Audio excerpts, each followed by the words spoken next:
to play it by ear, so that it's going to be kind of an improvisation, okay? You will try to, understand my words from sentence to sentence. This is English, come on, it's something you know. It's something you've been studying for way longer than Chinese. So I would like to talk maybe a few minutes about the 5th and 6th generation of Chinese filmmakers. This is interesting because if we analyze the history of cinema in China, the first 4 generations were kind of the most unfortunate ones. Maybe the second one was pretty solid. They gave us some pretty solid films, some pretty interesting concepts and narrations that we could actually work on. As for the 3rd and the 4th, they go from 1949 until 1976, which is basically, if you remember these dates, you know that in 1949 is when the People's Republic of China was established.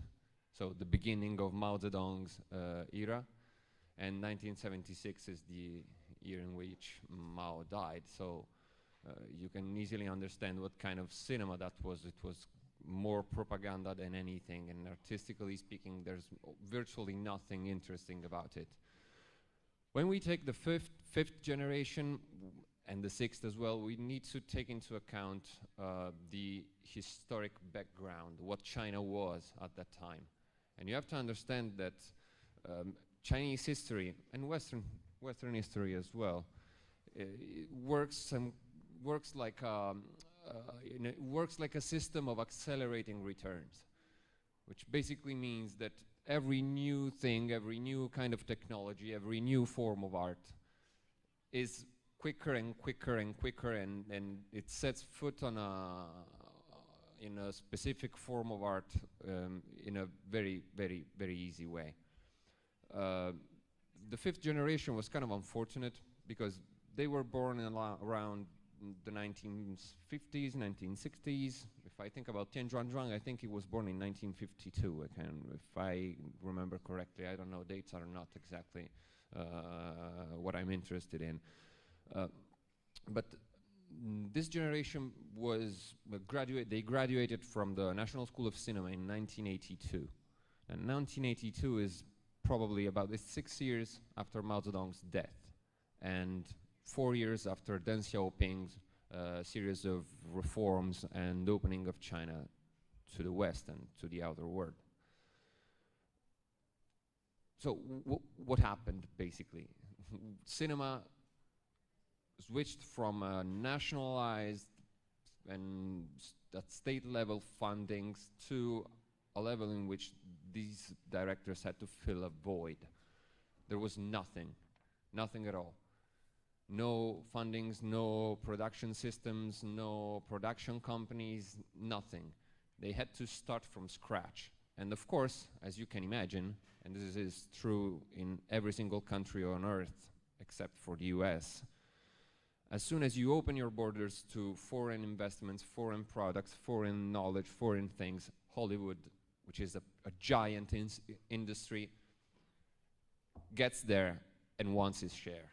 You know that. I mean, we know that. We see Hollywood films every single day of our lives, so it's quite easy to understand that these directors had to create something from nothing and had to face a giant. So they had to be appealing to the market. They needed to find the necessary funding to produce their own films and become directors. When we think about directors such as Zhang Yimou, which is probably the most representative one because it shows clearly how this generation has changed within the 20 years of activity. They basically, their period, their historic period, even if they are historical period, even if they are still active today, ranges from 1982 until the end of the 1990s. 1997 is probably when the 6th generation started making movies. So it's about 20 years or a little less than 20 years. And if we look at Zhang Yimou, his first films were kind of they were considered as a new wave kind of cinema. They had these they have made adaptation from novels and books. The most famous one was Yu Hua, and if you look at Zhang Yimou, he made this film To Live, which in Chinese is 活着. This book is probably Yu Hua's most heartfelt piece of writing. And if you look at the movie, it doesn't change a lot. It uses this very same narration and applies a series of Western techniques in editing, in cinematography, and so on. As for the editing, they of course abide by the rule of the 180-degree rule. The 180-degree rule basically states that when you're setting a scene, this is a very standardized system of editing in which when you're setting a scene, you need to make people understand what the environment is, where the characters are, what's their position in relation to the environment and in relation to one another. So that when you see a movie and he starts dissecting the scene, both spatially and temporally, you can actually understand what is going on without losing too much of your sense of spatial awareness. So this is basically a very standardized rule, and it's very simple. They have this 180-degree axis, which is called the axis of action, and you know that while you're filming a scene, you cannot cross that line, otherwise the position of the characters will actually reverse. So if you have, for example, a man and a woman, just like these two people I see here sitting at the front, I have the man on the left and the woman on the right. If I cross that line, what happens is that suddenly the woman is on the left and the man is on the right. So there is that 1 second in the audience mind in which they, whoa, what's going on? You have to remember that the single cut is a very violent thing. You change completely the point of view. So this rule is the basis of Hollywood cinema, is the basis of, you know, today's cinema. It doesn't matter where you live, it doesn't matter what your cinema is, what your cinematography used to be, what your history is. Now it's a very standardized system of editing. And they actually adopted it. They, meaning these Chinese directors, they adopted their system. As for cinematography, they adopted the 3-point lighting system, which is basically what you see in most of Hollywood's products. This 3-point lighting system is made up of 3 points lighting, of course. So the first one is the key light, which is the main light, is what in this place it should be. It's probably those lamps surrounding us. Then there is a fill light. What's a fill light? It kind of gives volume to the scene. It gives volume to the face of a character. It gives volume to an action. And it's called fill because it actually fills the darkest spots on a character's face. The third one, it's something you probably have seen. I remember when I was a kid, I used to look at movies and see what's happening behind them. The third one is the backlight, and you can actually see it in a lot of soap operas and blockbusters movies. You can see it because the silhouette, the shape of the character is actually lightened. There's light behind their head. There's light behind their shoulders. They're actually bright. They are three-dimensional, and that's the purpose of it. So when they chose this kind of lighting, when they chose these kind of techniques, what they wanted to do was appealing the market. But they also talked about pretty, let's say, unconventional topics you wouldn't hear in mainstream media, at least in China, which is, for example, the Cultural Revolution, or you know, people starving in the 60s and 70s, the triads, and many other things. So the first part, you can actually tell that the producer was probably a foreigner. So someone who gives absolute freedom of expression and freedom of choosing their own topics and stories. And we have to understand that these people were actually affected by the Cultural Revolution. They saw it. They have actually experienced it. They were probably in school when that happened. So there is some not so subtle feeling of,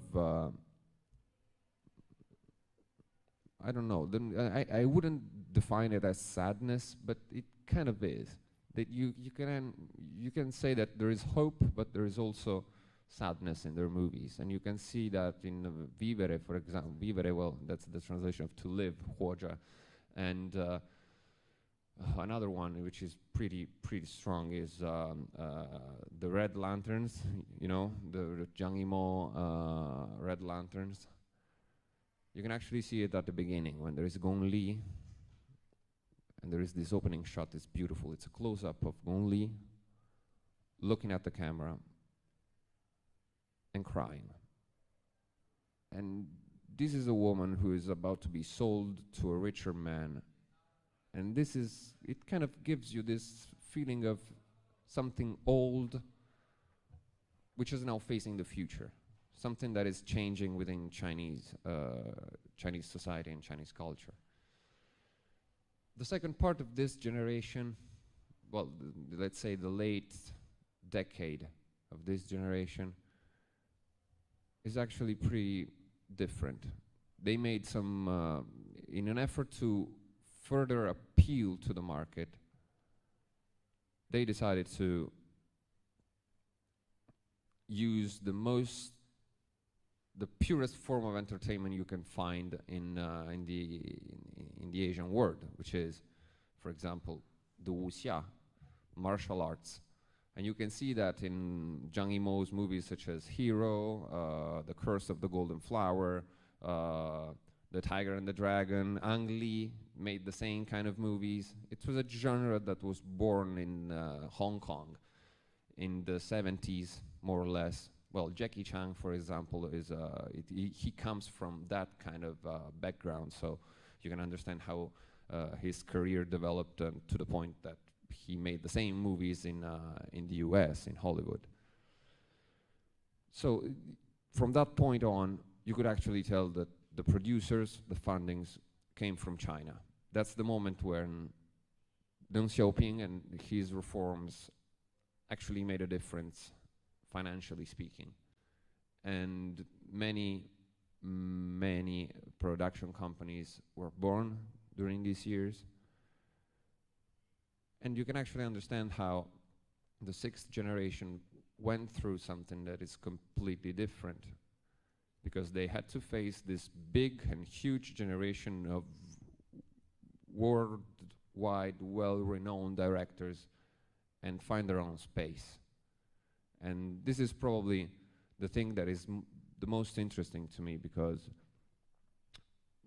these people never found their own identity while making movies. This is something we did with neorealism, and France did with the Nouvelle Vague in the 50s and 60s, and we're still doing it today. So China still has to find its own voice, its own, let's say, way of expression, because up until this point, cinema is something that was born to the West, so they are using a technology that was not designed for them, or not designed by them.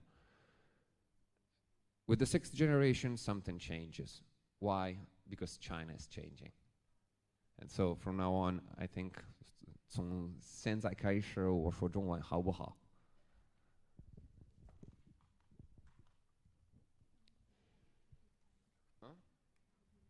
I will read and I will speak slowly, okay? No problem, don't. She's already dying, come on. 好的，那这是第6代导演人。那100多年来，电影是一种大众文化的载体，也可以说它是一面反映现实的镜子，这个比较明显。在这100多年的历史中，电影对中国人的生活产生了巨大的影响，到今天仍在快速发展。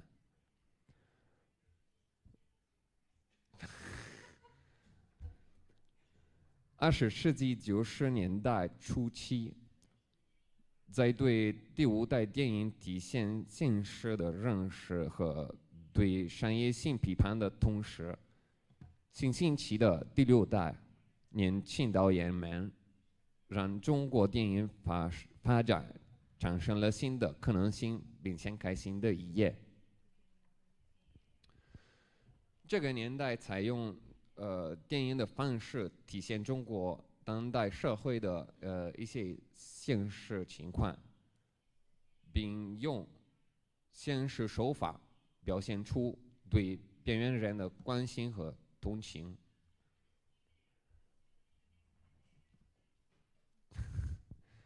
在叙述第6代导演之前，首先要大概了解他们的出现时90年代的社会文化背景。当时，全球化的巨大潮流正在逐步影响中国，让中国在政治、文化、社会、经济各方面经受了许多的考验，也产生了许多的变化。可想而知，中国电影在形象语言、叙事风格和基本形态方面都发生了巨大的变化。第6代导演是60年代、70年代出生的电影人，他们是在80年代中期到90年代初期之间，从大学毕业和开始从事电影活动的年轻人。在摆脱政治理念的社会潮流同时，他们对于表现个人生活经历和不安定的心理状态有着很大的兴趣。这些导演没有受过文化大革命的影响，也没受到压抑的切肤之痛。他们从中学时代到长大成人，正是中国社会改革开放的重大变革时期。旧体制、旧观念的崩溃，各种新潮思想和观念的发生与建立，随帮他们成长。这就决定了他们在看待传统事情时，习惯转于怀疑和审视的角度。他们亲身感受到经济体制的转变给中国的社会、人际、家庭关系带来的新观念。他们也经历了电影从神圣的艺术走入日常生活，成为一种文化产品，所以他们的观念和作品内容都跟前几代的导演完全不一样。他们的影片没有通过制造幻觉的快感迎合市场，而是更多的关注经济而不能提的社会现实。因为第6代导演想表达亲身体验过的事情和自己亲眼看见过的事实，所以他们的电影内容很真实、很坦白。在他们的电影里体现出来的都是真实的中国当代社会。因为飞速发展的商业化和世界化产生了新的价值，他们通过描写传统价值和伦理之间的纠结，体现出中国的风貌。虽然他们的作品在叙事战略上跟观众心里期望的价值还有一定的距离，但是由于他们追求讲事实的风格，也注重生活化的元素，所以作品具备真实的、自然的2大特征。在第5代电影更真实地把中国介绍给国际社会的同时，第6代的电影也让人们认识到真正存在的中国姿态，让人们审查中国当前的问题。那从这个角度上来说，描写中国的历代电影是通过客观和合理的角度理解当代中国的社会。在影像风格上发生了什么样的变化呢？最明显的是，他们抛弃了好莱坞大影片的经典3点大灯法或大光法，也可以说大光法。所以他们能强调真实的光线和色彩。音效也发生了一样的变化，声音不能预先录音，电影里的所有音效必须自然，而且这些电影人运用长镜头，形成纪录片那样自然未加工的形象。这个就跟意大利的新现实主义和法国的新浪潮一样，他们注重以电影为媒介，来分析当代的普通人与边缘人的生活状态。新一代年轻人的在历史转型时期的迷茫，在他们的镜头下被真实的记录下来。谢谢大家，希望我说的不快，快吗？太快了吗？那好，但是我听见了，我听得见你们，好工作，很好。